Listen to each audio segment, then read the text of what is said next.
जय हिंद दोस्तों, मैं मैथ ब्लास्टर्स पर आकाश तिवारी आप सभी छात्र छात्रों का अपने YouTube चैनल पर फिर से बहुत बहुत स्वागत करता हूं। तो आज हम मैथ के कुछ इम्पोर्टेंट प्रश्न देखेंगे जिनका CRPF का एग्ज़ाम चल रहा है और आने वाले BSF में वनडे एग्ज़ाम के लिए ये ऐसे प्रश्न आपको वहां पर देखने को मिलेंगे। ये पैटर्न वाइज प्रश्न है तो इनको ज़रूर आप देख कर जाएँ। तो यहाँ पर पहला प्रश्न देखो क्या करा कि यदि किसी विद्यालय में 60% विद्यार्थी लड़के हैं और लड़कियों की संख्या 812 है तो विद्यालय में कुल कितने लड़के हैं, ये हमसे प्रश्न पूछा है। तो ऐसा प्रश्न आप कैसे करेंगे? तो हमने कहा कि एक विद्यालय में आप जानते हो कि अपने आप में टोटल कुछ विद्यार्थी होते हैं। तो आपने कहा कि हाँ सर टोटल विद्यार्थी होते हैं, लेकिन मैंने कहा टोटल विद्यार्थी जो होते हैं वो आपको बताना है कि अपने आप में परसेंट में कितने होते हैं। तो मैंने कहा कि आप सभी को पता है कि टोटल स्टूडेंट अपने आप में 100% होते हैं, ठीक, जिसमें से कुछ बॉयज होते हैं और कुछ गर्ल्स होती हैं। उसने कहा 60% विद्यार्थी लड़के हैं, मतलब जो बॉयज हैं वो 60% हैं, तो गर्ल्स कितनी बचेंगी? तो आप कहोगे 40% सर बचेंगी। यहां तक कोई दिक्कत? फिर उसने कहा है कि और लड़कियों की संख्या 812 है, तो हमने कहा 812 कौन है? तो आपने कहा सर 812 जो है वो गर्ल्स हैं। तो मैंने कहा अच्छा बताओ यहाँ पर परसेंट में टोटल गर्ल्स कितनी है? तो आपने कहा सर 40% ही है। तो हमसे कह रहा है विद्यालय में कुल कितने लड़के हैं? तो हमने कहा लड़के कितने हैं? तो आपने कहा 60% है, तो हमने कहा 60 से गुणा कर दो। यहां तक कोई दिक्कत? फिर हमने कहा इसको आप काट दो, 0 से 0 कैंसिल हो जाएगा, 4 से काटोगे तो ये 4 एकम 4 हो जाएगा, ठीक, और यहाँ 12 डायरेक्ट जाएगा नहीं तो एक 0 खिलाएंगे तो 4 तियां 12 हो जाएगा।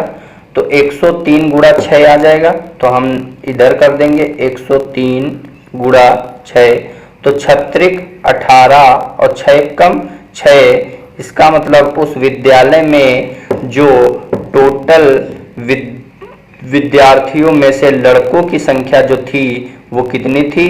618, ठीक।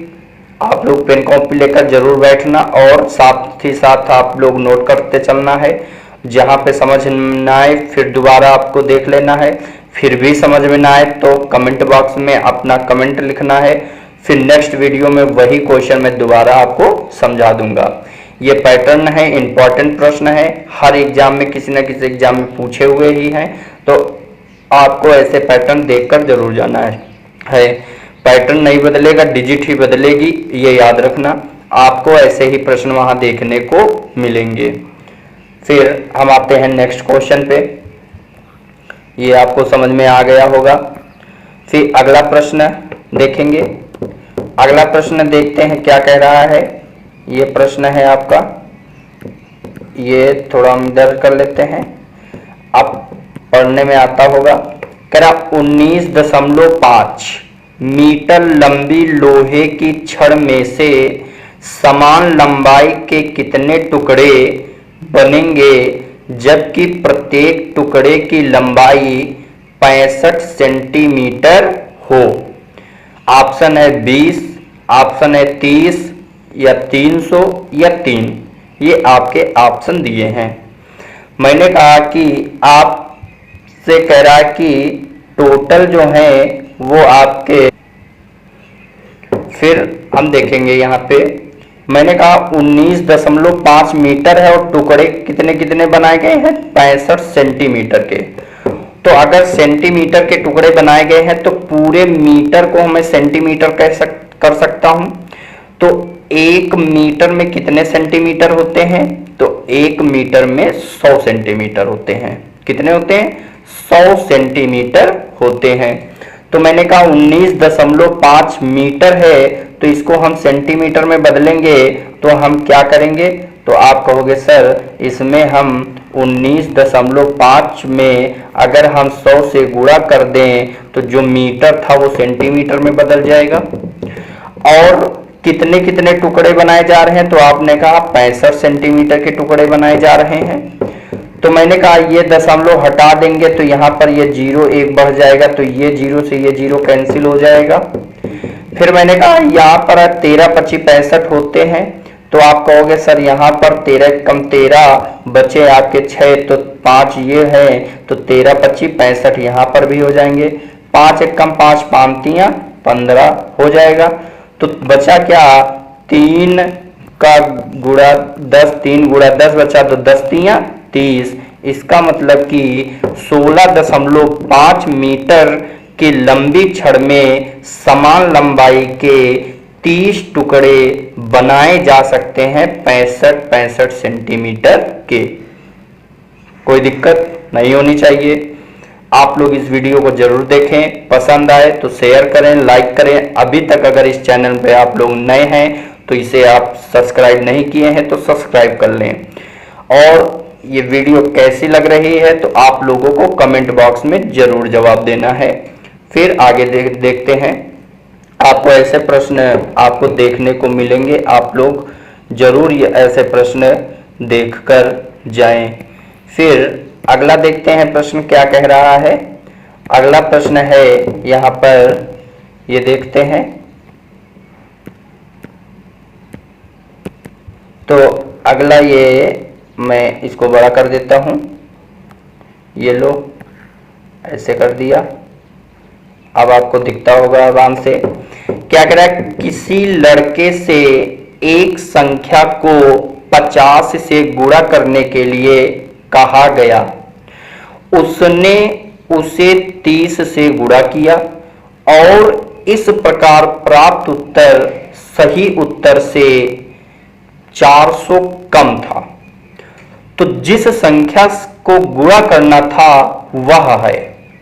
तो ये प्रश्न पूछा है आपसे, मतलब कि कोई संख्या थी उसमें तुमको 50 से गुणा करना था, लेकिन तुमने धोखे से 30 से गुणा कर दिया। अब 50 से जहां गुणा करना था, जहां तुमने 30 से कर दिया, तो स्वाभाविक बात है कि आपका उत्तर पहले से कम ही आएगा, क्योंकि 50 बड़ा होता है अंक, 30 छोटा होता है। तो मैंने कहा अच्छा ठीक है, आपसे पूछा, मैंने कहा कि अच्छा तुमको कितने से गुणा करने के लिए कहा था, तो आपने कहा 50 से, लेकिन आपने गुणा कर कितने से दिया, आपने कहा 30 से। तो अच्छा, जिससे आपका उत्तर कितना कम आया, तो आपने कहा 400 कम आया सर। तो मैंने अच्छा कहा यहाँ पर कितना तुमने कम से गुणा किया, आपने कहा 20 से कम गुणा किया। तो इसका मतलब 20 से कम गुणा किया, जिसके कारण 400 कम आया कि नहीं आया। तो हमने कहा एक बराबर करेंगे तो 20 20 400, इसका मतलब वो संख्या जो थी वो मुझे कितने में गुणा करने के लिए कहा था, तो इसका मतलब वो संख्या 20 में गुणा करने के लिए कहा था। तो इसका मतलब वो संख्या कौन सी थी, वो संख्या 20 थी। बहुत सरल प्रश्न है, देखने में से बड़ा लग रहा था और आप करोगे एकदम आसानी से आप लोगों ने कर लिया। तो आप लोगों को समझ में आ रहा है। ठीक, आगे हम चलते हैं। अगला देखो प्रश्न क्या कह रहा है। अगला प्रश्न है, यहाँ पर देखते हैं ये प्रश्न क्या कह रहा है। तो इसको हम बड़ा कर देते हैं, आप लोग देखो यहाँ पे ले आए। ठीक, तो ये देखो क्या कह रहा है, कह रहा है कि दो संख्याओं का योग 40 है और उनका गुणनफल 375 है। उनके, ये देखो यहाँ पर कुछ गलत हो गया है, तो यहाँ पर ये नहीं होना चाहिए, ये यहाँ पे उनके व्युत्क्रम लिख लेना, उनके व्युत्क्रमों का योग। ठीक, क्या लिखोगे, व्युत्क्रमों का योग। व्युत्क्रमों का योग क्या होगा तो हम देखेंगे। तो आप लोग यहाँ पर एक नोट कर लेना कि व्युत्क्रमों का योग, तो इसको हम थोड़ा रिमूव कर देते हैं, व्युत्क्रमों का योग। तो यहाँ पे मैं लिख देता हूं व्युत्क्रमों का योग जो होता है वो दो संख्याओं का योग बटे उन्हीं संख्याओं का गुणनफल होता है। अब कैसे? मैंने मान लिया कि एक संख्या a है, दूसरी संख्या b है। अब इनके व्युत्क्रम, तो a का व्युत्क्रम क्या होगा? 1/a होगा। b का व्युत्क्रम क्या होगा? 1/b होगा। अगर हम इनका योग करें तो ये ऐसे योग हो जाएगा। तो इसका मतलब a b Ekam b upon ab, यही तो होगा कि नहीं होगा? तो हम डायरेक्ट याद रखेंगे कि व्युत्क्रमों का योग क्या होता है? दो संख्याओं का योग बटे उन्हीं संख्याओं का गुणनफल। याद रखोगे? तो ये आपका था। तो अब हम देखेंगे यहाँ पर, तो अब डायरेक्ट आप लोग कर सकते हो। तो यहाँ पर हमने कहा कि व्युत्क्रमों का योग कहा है, तो दो संख्याओं का योग कितना दिए? आपने कहा 40। गुणनफल कितना दिए? आपने कहा 375। ठीक, यहाँ तक कोई दिक्कत? अब यहाँ से अगर हम इसको काटना चाहें तो आप काट सकते हो। 5 अट्ठे 40 हो जाएगा, और 5 से काटोगे तो यहाँ 5 सत्ते 35 हो जाएगा, और बचेगा कितना आपके पास? 2, यहाँ 5 25। अब तो जाएगा नहीं, तो उत्तर आपका क्या हो जाएगा? 8/75। 8/75 आपका उत्तर हो जाएगा। सारे प्रश्न आपके किसी न किसी एग्जाम में पूछे ही हुए हैं। आप ऐसा मत मानना कि ये सारे प्रश्न आपके ऐसे ही करा दे रहे हैं, सरल हैं या वैसे। तो ये प्रश्न आपके एग्जामों में पूछे ही हुए ही हैं। तो जैसे आपका जीके का जो पोर्शन है वो भी इम्पोर्टेंट है, उसी प्रकार मैथ का भी इम्पोर्टेंट ही प्रश्न की सीरीज रहेगी। फिर हम आगे देखेंगे। ठीक, इतना ही रखते हैं। और अगर वीडियो पसंद आई हो तो आप लोग इसे शेयर करें, लाइक करें, कमेंट करें, और अगर आप तक अभी इस चैनल को सब्सक्राइब नहीं किए हैं तो सब्सक्राइब करें। जय हिंद।